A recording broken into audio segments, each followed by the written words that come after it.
اب ادھر یہ چھپے ہوئے ہیں، ادھر سے عمر آ رہے ہیں. وہ بھی کیا وقت تھا، آپ تصور کریں کیا پیار کا وقت تھا. حضرت عمر بن خطاب چلتے ہوئے آ رہے ہیں، ادھر یہ سوچ رہے ہیں کہ جیسے عمر آئیں گے ویسے ہی میں سلام کر دوں گا. اللہ اکبر. ابھی چھپے ہوئے ہیں حسین. عمر بن خطاب نے پہلے سلام کر دیا، پہلے سلام کر دیا. اب امام حسین جہاں چھپے ہوئے تھے وہاں سے نکلے. کہا کہ اے عمر، میں اس لیے چھپا تھا کہ آج تم سے پہل نہیں ہونے دوں گا، آج سلام میں تو پہل میں کروں گا.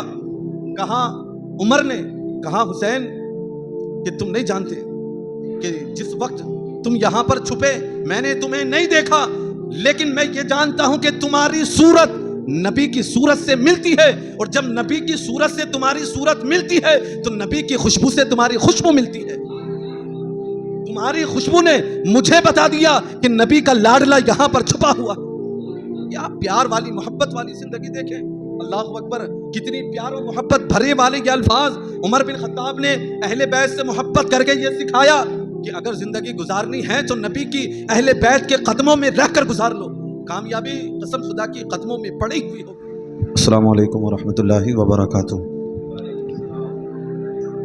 الحمدللہ الحمدللہ البصیر الرازق القادر، والصلاة والسلام علی محمد الحاضر والناظر وعلی آلہ واصحابہ الطاہر المطہر. اما بعد فاعوذ باللہ من الشیطان الرجیم. بسم اللہ الرحمن الرحیم. قال اللہ تبارک و تعالی فی القرآن المجید والفرقان الحمید. بل احیاء ولکن لا تشعرون. آمنت باللہ صدق اللہ مولانا العظیم وصدق رسولہ النبی الامین المبین المتین المعین الکریم ونحن علی ذلک لمن الشاہدین والشاکرین والحمد للہ رب العالمین. یا خدا از بحر جناب مصطفیٰ امداد کن، یا رسول اللہ از بحر خدا امداد کن. یا شہید کربلا، یا دافع کب و بلا، گل رخا شہزاد گل گو قبا امداد کن. بلغ العلا بکمالہ کشفت بجا بجمالی، حسنت جمیع خصالی، صلو علیہ وآلہ واصحابہ وسلموا تسلیما. محبت کے ساتھ درود پاک پڑھیں. اللہم صلی علی سیدنا و شفیعنا و مولانا محمد وبارک وسلم. صلو علیہ صلاۃ و سلام علیک یا رسول اللہ صلی اللہ تعالی علیہ وسلم. شاہ است حسین، بادشاہ است حسین، دین است حسین، دین پناہ است حسین. سرداد نداد در دست یزید، حقاق کے بنائے لا الہ است حسین. یا رسول اللہ تیری نسل پاک میں ہے بچہ بچہ نور کا، تو ہے عین نور تیرا سب گھرانہ نور کا. الحمدللہ ہم سب ذکر امام حسین، ذکر اہل بیت سننے سنانے کے لیے جمع ہوئے ہیں، اور انشاءاللہ پائے تکمیل تک یہ شبیں محفلیں چلتی رہیں گی. رب العالمین کی بارگاہ میں دعا ہے مولا ہم سبوں کی ان محفلوں کو اپنی بارگاہ میں قبول فرمائے، اور ہم سب کو امام حسین کی سیرت پر عمل کی توفیق عطا فرمائے. تاریخ کا وہ پنہ جب جب ایمان والا یاد کرتا ہے تو اس کے رونگٹے کھڑے ہو جاتے ہیں. وہ اس وجہ سے کہ نہ اس سے پہلے کبھی ایسا ظلم کسی پر کیا گیا تھا، اور نہ آج بھی یا کل بھی اس طرح کا ظلم کسی پر کیا جا سکتا ہے. اللہ اکبر. تو جب ایمان والا اپنا تصور، اپنی فکر کربلا کی زمین کی طرف لے کر چلتا ہے تو حقیقت میں اس کو اندازہ ہوتا ہے کہ واقعی جتنے ظلم و زیادتی ان بدبختوں نے کی، اللہ اکبر، ہم اس ظلم کے ذرے برابر کو بھی نہیں جھیل سکتے ہیں. لیکن میرے عزیز الحمدللہ یہ ایمان والوں کا حق اور ایمان والوں پر فرض عین ہے کہ وہ اہل بیت سے سچی محبت کرے. کیوں؟ کیونکہ محبت کرنے کا حکم اللہ نے قرآن کے اندر اس چیز کو دیا کہ میری محبوب کی اہل بیت سے تم محبت کرو. اور اسی طرح یہ چیز ہم ہی نہیں کہ ہم محبت کر رہے ہیں، کیا ہم ہی محبت دکھائیں. کبھی آپ صحابہ کی فہرست کو پڑھ کر دیکھیں اور ان کے اس تاریخ کے پنوں کو اٹھا کر دیکھیں کہ صحابہ کس طرح آپ سے محبت کیا کرتے تھے. کبھی آپ ان تاریخ کے پنوں کو کھول کر دیکھیں کہ جو دور حضرت ابو بکر صدیق کا تھا، اللہ اکبر، حضرت ابو بکر صدیق، ان کے علاوہ حضرت عمر فاروق اور دیگر صحابہ آپ کی اہل بیت سے، آقا علیہ الصلوۃ والسلام کے گھرانے سے کیسی محبت کرتے تھے. اللہ اکبر. انہوں نے ایک ایسی محبت ان سے کر کے ہمیں یہ پیغام دیا کہ ہم آقا علیہ الصلوۃ والسلام کے پردہ فرمانے کے بعد اگر زمین پر کوئی عزت کے قابل اس وقت کوئی شخصیت باقی ہے محبوب کے گھرانے سے تو وہ صرف اہل بیت اکرام ہے. اور اسی طرح آپ دیکھیں کہ حضرت عمر فاروق رضی اللہ تعالی عنہ عمر بن خطاب یہ دور خلافت پر اپنی زندگی کو بسر کر رہے ہیں، تقریباً آپ کی 22 لاکھ مربع میل کی بادشاہت، لیکن گھمنڈ ادنا برابر بھی نہیں، اور بادشاہت ہوتے ہوئے غریبوں، فقیروں اور تمام مخلوق کا، اللہ رب العزت کی مخلوق کا ہر لمحہ خیال رکھنا، یہ آپ کا الحمدللہ ہر وقت کا معاملہ تھا۔ اور ساتھ ساتھ یہ کہ اسی دور کے اندر جو تاریخ کے اندر باتیں ملتی ہیں کہ حضرت عمر فاروق اعظم نے کس طرح اہل بیت سے محبت کر کے دکھائی، اللہ اکبر، وہ ہماری آنکھیں کھولتی ہیں، دماغ کی نسیں کھلتی ہیں، پتہ چلتا ہے کہ واقعی جس طرح عمر بن خطاب نے اہل بیت سے محبت کی تھی، اگر واقعی ہم اس محبت کو سمجھ کر اہل بیت سے سچی محبت کرنے لگ جائیں تو انشاءاللہ ہماری یہ دنیا بھی کامیاب ہو جائے گی اور آخرت بھی کامیاب ہو جائے گی۔ یہاں تک ملتا کہ عمر بن خطاب، حضرت عمر فاروق اعظم جب خلافت کے دور میں کسی چیز کے معاہدے کے لیے یا کوئی بھی بات بتانے یا کوئی بھی بات پھیلانے کے لیے مشوروں کے اعتبار سے تمام لوگ کو جب حضرت عمر فاروق بٹھا لیا کرتے، جس طرح آج بھی پارلیمنٹ قائم ہے اور اس کے اندر بڑے بڑے جو پد کے مالک ہیں وہ ان کو بٹھا لیا جاتا ہے مشوروں کے اعتبار سے، اب اسی طرح اس وقت بھی یہ چیز قائم کی گئی۔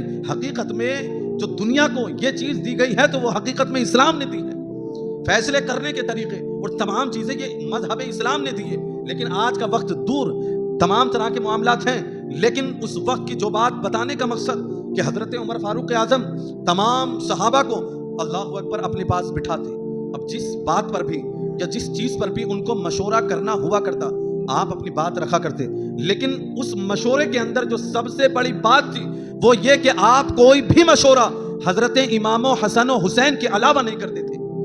حضرت امام حسن اور حسین کو چھوڑ کر آپ کوئی مشورہ کرتے ہی نہیں تھے۔ کسی نے پوچھا، اے عمر، آپ اتنے بڑے بڑے وقت کے یہاں پر سمجھدار عقل و فہم والے انسان بیٹھے ہوئے ہوتے ہیں، لیکن آپ ان کی وجہ سے مشورے کو عروج نہیں دیتے، لیکن آپ جب تک آپ کا مشورہ مکمل ہی نہیں ہوتا، جب تک امام حسن و حسین حسنین کریمین آپ کی بات کو یا وہ کوئی بات نہ بتا دیں تب تک آپ مکمل نہیں کرتے۔ وجہ کیا ہے؟ تو آپ نے کہا کہ آج کے وقت میں زمین پر آقا علیہ الصلوۃ والسلام کے گھرانے والوں سے زیادہ کوئی عقل و فہم رکھتا ہی نہیں ہے، کوئی ایسی سمجھداری رکھتا ہی نہیں ہے جس طرح کی سمجھداری اللہ کے محبوب کے گھرانے والے رکھتے ہیں۔ اسی وجہ سے کیونکہ ہماری عقلیں قاصر ہیں، ہماری عقلیں کمزور ہو سکتی ہیں، لیکن اللہ کے محبوب کے گھرانے والوں کی عقلیں کبھی کمزور نہیں ہو سکتی، اور کبھی بھی ان کی مشورے میں برائی یا خیر کے علاوہ معاملہ نہیں ہو سکتا، ہمیشہ ان کے مشورے میں اللہ پاک نے خیر رکھی ہے۔ اسی وجہ سے میں اپنے ہر معاملے کو، ہر بات کو حسنین کریمین کے مشورے کے ساتھ آگے بڑھاتا ہوں۔ یہ محبت نہیں تو اور کیا تھی؟ یا آپ دیکھیں، محبت نہیں تو اور کیا تھی؟ اسی طرح آپ کی محبت کا عالم یہاں تک ملتا کہ جب ایک وقت اپنے تمام لوگوں کو بٹھا کر عمر بن خطاب مشورہ کر رہے ہیں، میٹنگ میں ہیں، اپنے بیٹے کو وہاں سے باہر، یا غالباً آپ کے بیٹے وہاں پر موجود نہیں تھے، اور جب مشورہ اندر ہو رہا ہے حضرت عبداللہ آئے، حضرت عمر کے بیٹے، اور جب وہاں مشورہ چل رہا ہے، اللہ اکبر، لوگوں نے جو دروازے پر سپاہی وغیرہ اس وقت تعینات تھے انہوں نے روک دیا کہ بھائی اندر جانے کی تمہیں اجازت نہیں ہے، ابھی اندر مشورہ ہو رہا ہے، میٹنگ ہو رہی ہے، اس لیے ابھی آپ کو اندر جانے کی اجازت نہیں ہے۔ اب کچھ ہی لمحوں کے بعد حضرت امام حسین تشریف لے آتے ہیں، اللہ اکبر۔ اب آپ نے دیکھا کہ عمر بن خطاب کا بیٹا عبداللہ باہر بیٹھا ہے، آپ ان کے پاس گئے، کہا کہ عبداللہ کیا بات ہے، تم باہر کیسے بیٹھے ہو؟ کہ حسین معاملہ ایسا کہ میرے ابا مشورہ کر رہے ہیں، اور جب وہ مشورہ کرتے یا کوئی میٹنگ میں ہوتے تو مجھے بھی اجازت نہیں کہ ان کے درمیان میں جا کر میں دخل اندازی کروں یا کوئی بات کہوں یا وہاں پر میں رہوں، مجھے اجازت نہیں ہے، تو میں اس وجہ سے یہاں پر بیٹھا ہوں۔ جب آپ نے امام حسین نے یہ بات سنی، اور امام حسین کسی کام کی وجہ سے آئے ہوئے تھے کہ عمر سے بات کرنی ہے، اللہ اکبر، اب جب اتنی بات حضرت امام حسین نے سنی تو آپ بھی بیٹھ گئے کہ جب کام مکمل ہو جائے گا، اندر کی بات پوری ہو جائے گی، تب انشاءاللہ میں ان سے جا کر بات کروں گا، اللہ اکبر۔ کچھ لمحوں کے بعد جب میٹنگ برخاست ہوئی، حضرت عبداللہ جو حضرت عمر کے بیٹے ہیں، اللہ اکبر، یہ اور امام حسین ساتھ اندر گئے۔ حضرت عمر جس جگہ پر بیٹھے تھے، جس گدی نشی پر بیٹھے تھے، آپ امام حسین کو دیکھ کر فوراً کھڑے ہوئے اور کہا کہ حسین بیٹے آپ کب آئے ہو، آپ کا آنا کب ہوا؟ اللہ اکبر، کہا کہ عمر میرا کچھ لمحے پہلے کچھ وقت پہلے آیا تھا, کوئی بات آپ سے کرنی تھی. اللہ اکبر. امام حسین سے جب اتنی بات پوچھی, کہا کہ جب تم آئے تھے تو فوراً میرے پاس آ جاتے, کیا ضرورت تھی آپ کو انتظار کرنے کی. کہا کہ میں نے سوچا کہ جب آپ کا اپنا بیٹا باہر بیٹھ کر انتظار کر رہا ہے اور میں تو علی کا بیٹا ہوں تو مجھے تو ویسے بھی انتظار کرنا پڑتا. حضرت عمر کی آنکھوں میں آنسو آ گئے کہ اے حسین تم ضرور علی کے بیٹے ہو, لیکن مجھے پتا ہے تم وہ ہو کہ نبی نے خطبہ چھوڑ کر تمہاری گود کو پہلے لگایا.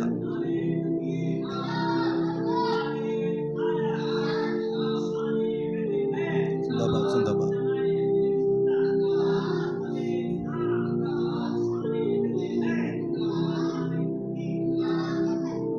حضرت عمر فاروق اعظم نے کہا کہ حسین تمہیں انتظار کرنے کی ضرورت نہیں تھی, یہ بات تم نے سوچنے کی ضرورت ہی نہیں تھی, بلکہ کبھی اس بات کو آگے مت لانا.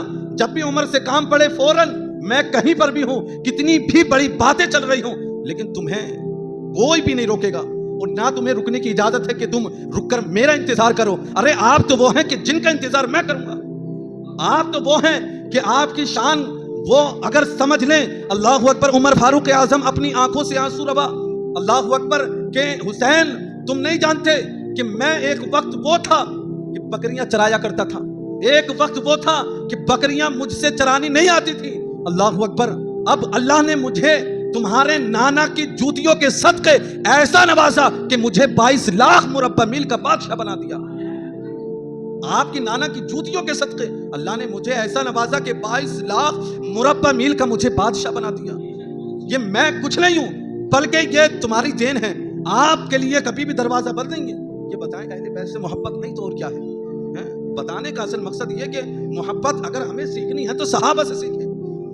ہم الحمدللہ اس طرف چلے تو یہاں تک ملتا کہ ایک دن حضرت عمر فاروق اعظم کا پہلی بات تو یہ معمول کہ آپ کبھی بھی حسن و حسین کو کہیں دیکھ لیتے تو فوراً سلام میں پہل کر دیتے, السلام علیکم ورحمۃ اللہ, مطلب پہل کر دیا کرتے فوراً. اب بھائی کوئی بھی اگر اس طریقے کا طرز عمل رکھے تو انسان سمجھ جاتا ہے کہ یار یہ انسان مجھے موقع نہیں دیتا سلام کرنے کا, یہ انسان مجھے موقع نہیں دیتا, فوراً سلام میں پہل کر دیتا ہے.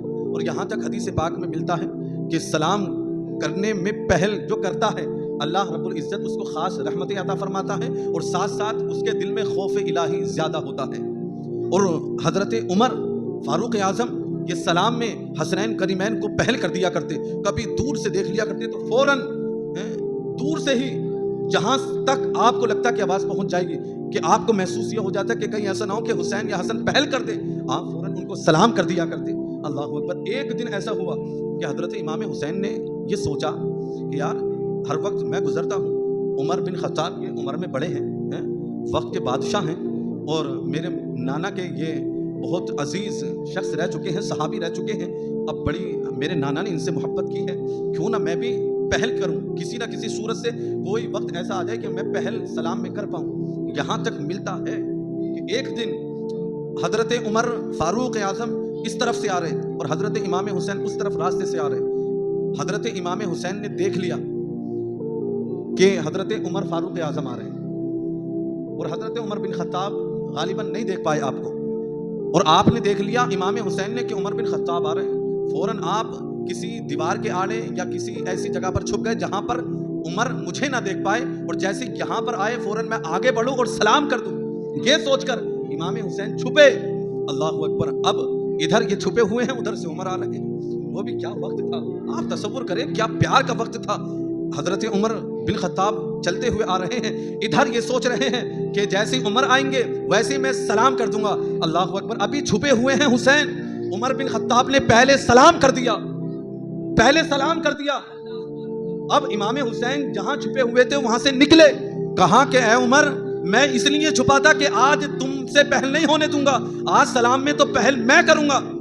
کہا عمر نے, کہا حسین کہ تم نہیں جانتے کہ جس وقت تم یہاں پر چھپے میں نے تمہیں نہیں دیکھا, لیکن میں یہ جانتا ہوں کہ تمہاری صورت نبی کی صورت سے ملتی ہے, اور جب نبی کی صورت سے تمہاری صورت ملتی ہے تو نبی کی خوشبو سے تمہاری خوشبو ملتی ہے. تمہاری خوشبو نے مجھے بتا دیا کہ نبی کا لاڈلا یہاں پر چھپا ہوا. یا پیار والی محبت والی زندگی دیکھیں. اللہ اکبر، کتنی پیار و محبت بھرے والے یہ الفاظ عمر بن خطاب نے اہل بیت سے محبت کر کے یہ سکھایا کہ اگر زندگی گزارنی ہے تو نبی کی اہل بیت کے قدموں میں رہ کر گزار لو، کامیابی قسم خدا کی قدموں میں پڑی ہوئی ہوگی۔ یہی تو پیغام ہمیں اور آپ کو دیا گیا۔ وہ کتنے خوبصورت لمحات ہیں کہ جس لمحوں میں عمر بن خطاب بھی یہ گمان کر رہے ہیں کہ حسن و حسین آ جائیں، حتیٰ کہ ایک مرتبہ ایک جگہ بچے کھیل رہے ہیں مسجد نبوی سے پہلے، جو صحن وغیرہ ہوا کرتا، بچے کھیل رہے ہیں، آپ غالباً نماز کا وقت ہے، جو بھی وقت تھا آپ نے سب بچوں کو بھیج دیا کہ بیٹے سب اپنے اپنے گھر چلے جاؤ۔ اب امام و حسن و حسین بھی ان پہ موجود، اب امام و حسن و حسین جب ان میں موجود تو حضرت عمر بن خطاب نے یہ ان سے نہیں کہا کہ بیٹے تم اپنے گھر جاؤ، بلکہ انہیں بلایا اور اپنے سینے سے لگا لیا، انہیں بلایا اپنے گلے لگا لیا۔ لوگوں نے پوچھا اے عمر، تم نے تو سب کے بچوں کو اپنی اپنی جگہ بھیج دیا اور انہیں بلا کر اپنے گلے لگایا اور پیار کی باتیں کر رہے ہیں، ایسا کیا معاملہ ہے؟ اللہ اکبر۔ پھر وہی پیار و محبت بھری والی باتیں حضرت عمر فاروق اعظم نے کہی کہ اے لوگوں، تمہیں پتہ نہیں یہی تو وہ ہیں کہ جن کے لیے الحسن والحسین سید الشباب اہل الجنہ والوں کا لقب اللہ نے ان کو دیا ہے کہ حسن اور حسین جنتی جوانوں کے سردار ہیں۔ ارے یہ تو جنت بانٹنے والے ہیں، میں انہیں کیسے بھیج سکتا ہوں؟ ہاں ان کو یہ اجازت ہے، یہ مالک ہے، چاہے تو مجھے یہاں سے بھیج دیں۔ یہ تو وہ ہیں کہ جنہوں نے نبی کے کاندھوں پر سواریاں کھائیں، یہ تو وہ ہیں جو پشت نبی پر بیٹھ جائیں تو نبی سجدے کو لمبا کر دے، یہ تو وہ ہیں الحمدللہ کہ ہر وقت نبی کی آگوش میں رہنے والے، یہ وہ ہیں کہ جنہوں نے نبی یعنی اپنے نانا کی زبان کو اپنے منہ میں رکھ کر چوسا ہے۔ ایسی شخصیت، ایسے گھرانے والوں کا احترام اگر میں نہیں کروں، کہیں ایسا نہ ہو کوئی بات ایسی ہو جائے کہ اہل بیت کی شان میں ادنا سے ادنا برابر کہیں مجھ سے گستاخی نہ ہو جائے۔ ہمیشہ اسی خیال میں رہتے بڑی پیار و محبت والی زندگی حضرت عمر فاروق اعظم کے وقت میں کٹ رہی ہے۔ اللہ اکبر، وہ پیار مل رہا ہے چاروں طرف، الحمدللہ چاروں طرف بڑی خوشیوں کا ماحول، چاروں طرف ایک عجیب سا ماحول محبت بھرا۔ لیکن وقت جیسے گزرتا رہا حضرت عمر فاروق اعظم کی شہادت ہوئی، ان کے بعد میں حضرت عثمان یہ خلافت میں آئے اور ان کو بھی شہید کیا گیا۔ ان کے بعد میں حضرت علی، ان کے بعد میں امام حسن، صلح ہوئی حضرت امیر معاویہ۔ اللہ اکبر، یہ پے در پہ معاملہ چلتا رہا۔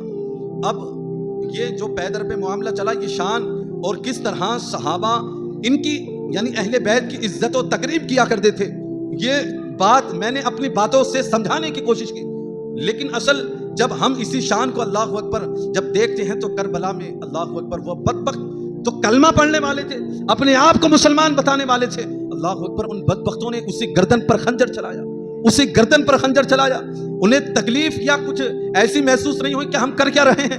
اللہ اکبر، ان بدبختوں کو اس وقت کے صحابہ سے سبق سیکھ لینا چاہیے تھا۔ اللہ اکبر، کتنی تکلیف ہمارے آقا امام حسین نے سہی ہے۔ آپ تاریخ کا مطالعہ کریں کہ مدینہ سے مکہ اور مکہ سے جو کوفے کی دوری ہے وہ تقریباً 1000 یا 1100-1200 کلومیٹر۔ اب جب اتنے خط آئے تو امام حسین اپنے گھرانے والوں کو لے کر اتنی دور کا سفر طے کر کے کوفے آ رہے ہیں۔ اب کوفے سے پہلے کربلا کی زمین تقریباً 80 کلومیٹر پیچھے پڑ جاتی، 80 کلومیٹر پیچھے، وہاں جانے سے روک دیا، کوفے کے اندر داخل نہیں ہوئے تھے۔ امام حسین حضرت مسلم بن عقیل تو داخل ہوئے، ان کی شہادت بھی ہوئی، اللہ اکبر، لیکن کربلا کے میدان میں آپ کو روک دیا۔ اب جو یزید بدبخت ناہنجار کمینہ بیٹھا ہوا تھا، وہ دمشق میں شام کے اندر بیٹھا ہوا، جو کوفے سے بھی تقریباً اتنا ہی کلومیٹر پڑتا ہے، 1100 سے یا 1300-1400 کلومیٹر، میں نے 1000 کلومیٹر سے اوپر ہی پڑتا۔ اللہ اکبر، یہ بادشاہت چاروں طرف چل رہی تھی، بس یہی تھا کہ امام حسین سے بیعت لے لیں، امام حسین بیعت کر لیں۔ امام حسین کے گھرانے والوں نے حضرت امیر معاویہ سے صلح کی ہے، لیکن ان کی بھی بیعت آپ نے نہیں کی تھی، کیونکہ جن کی بیعت، بھائی اہل بیعت جب زندہ ہوں، حیات ہوں، تو ہر کسی کو ان کی بیعت کرنے کا حق ہے۔ اب جب صلح ہوئی تو وہاں پر ایک شرط یہ بھی رکھی گئی کہ تم اہل بیعت کو کبھی بھی ٹھیس تکلیف نہیں پہنچاؤ گے۔ حضرت امیر معاویہ کو جو شرائط کے ساتھ خلافت سونپی گئی، اور ساتھ ساتھ میں یہ بھی کہا گیا کہ ہمیشہ آپ قرآن و حدیث کی روشنی میں ہی فیصلہ کریں گے، اور بھی بہت سی شرطیں ہوئی کہ کوئی بھی خون ریزی یا بگاڑ والی بات نہ ہو۔ تقریباً 20 سال تک حضرت امیر معاویہ کی خلافت بادشاہت چلتی رہی 20 سال تک. اب 60 ہجری میں جا کر حضرت امیر معاویہ کا وصال ہو جاتا ہے, آپ دنیا سے چلے گئے. اب تختہ نشین کون ہوا؟ آپ کا بیٹا ہو گیا. جبکہ پہلی مرتبہ ایسا ہوا کہ وراثت میں یہ خلافت چلی گئی, یہ چیز وراثت میں بڑھ گئی, جبکہ یہ تمام لوگوں کے مشورے سے کام ہوا کرتا. لیکن پہلی مرتبہ ایسا ہوا کہ حضرت امیر معاویہ کے بعد آپ کا بیٹا بدبخت یزید وہ تختہ نشین ہوا, اور اس نے پہلے ہی تقریباً یہ تختہ نشین یہ نہیں کہ 1 دن یا 10 دن کے بعد ہوا, بلکہ 1 سے 2 دن کے اندر یہ خلافت کے پد پر بیٹھ گیا. اعلان کر دیا کہ لے لو میری بیعت سب سے. مکہ کے اندر کہہ دیا, مدینے کے اندر کہہ دیا کہ ولید بن عتبہ کہ تم علی کے گھرانے والوں سے, نبی کے گھرانے والوں سے بیعت میری لو. اللہ اکبر. یہاں تک کہ امام حسین کو رات کے وقت میں ولید بن عتبہ نے, ولید بن مغیرہ ایک الگ ہے جو نبی کے وقت میں رہا, یہاں ولید بن عتبہ جو بن ابی سفیان کے اس نسل میں آتا. اللہ اکبر. یہ ان کو امام حسین کو رات میں بلایا گیا اور کہا گیا کہ حسین تم یزید کی بیعت کر لو, اور اس کی بیعت کرنے میں تمہارے لیے خیر ہے. کہا حضرت امام حسین نے کہ ولید تو نے مجھے اس بات کو بتانے کے لیے یا یہ بات منوانے کے لیے یہاں پر بلایا, تو پہلے تو یہ سن لے کہ کبھی ایسا ہو ہی نہیں سکتا کہ حق باطل کے آگے جھک جائے. میں اس بدبخت کی بیعت کیسے کر لوں؟ ولید بن عتبہ سے کہا. اللہ اکبر. اور کہا کہ اور اس کی جو آگے ہونے والی بات ہے وہ یہاں پر بیٹھ کر نہیں بلکہ دن میں ہوں گی. اب کوئی سمجھ اچھی بات ہو یا کوئی عقل و فہم والی بات ہو تب تو مجھے بلا لینا, لیکن بلا وجہ یہ بے وقوف والی باتیں کہ یزید کی بیعت کر لو, اس ناہنجار کی کون بیعت کرے گا؟ کبھی بھی حق باطل کے آگے بیعت نہیں کر سکتا. اور یہی ہوا. اللہ اکبر. اس وقت جب یہ پیغام پہنچ گیا اور اس وقت جب ولید بن عتبہ سے کہا گیا کہ تم امام حسین سے میری بیعت لے لینا, اگر نہ لیں تو ان کو قتل کر دینا. اللہ, کیا دل بدبختوں کے تھے, ہمیشہ قتل و غارت کے منصوبے. اب اسی کے بعد میں جب ولید بن عتبہ یہ جو خلافت یعنی کہ سلطنت تختہ نشین ہوا, یہ رجب کے مہینے میں یعنی کہ رجب شعبان, رمضان شعبان سے پہلے, پھر اس سے پہلے رجب جس کو ہم کنڈوں کا مہینہ بولتے ہیں, رجب کے مہینے میں تختہ نشین ہوا. اس میں ہی حضرت امیر معاویہ کا وصال ہوا. اب اسی وقت اللہ اکبر جب یہ معاملہ ہوا اور ان سے کہا گیا کہ امام حسین سے میری بیعت لو, اللہ اکبر, انہی تاریخوں کے اندر حضرت امام حسین جب دیکھ لیا کہ اب امیر معاویہ کا انتقال ہو گیا, اب بدبخت مجھے پریشان کرے گا, میرے چاہنے والوں کو, میرے گھر والوں کو یہ پریشان کرے گا, تو آپ نے صرف یہ چاہتے ہوئے کہ مدینے کی حرمت, مدینے کی عزت, میرے نانا کا شہر عزت سے بھرا ہوا ہے, اس کی عزت پامال نہ ہو, اسی ارادے کے تحت ڈرے نہیں آپ. صرف بھائی ڈرنے والے لوگ کہاں کوفے میں یا کربلا میں جا کر ایسے کھڑے ہو جاتے, آپ مدینے میں صرف یہاں سے سوچ کر یوں گئے کہ مدینے کی حرمت قائم رہے. بہرحال انشاءاللہ اس سے آگے کی باتیں کل کریں گے. اللہ کی بارگاہ میں دعا ہے مولا ہم سب کو امام حسین کی سیرت پر عمل کرنے کی توفیق عطا فرمائے.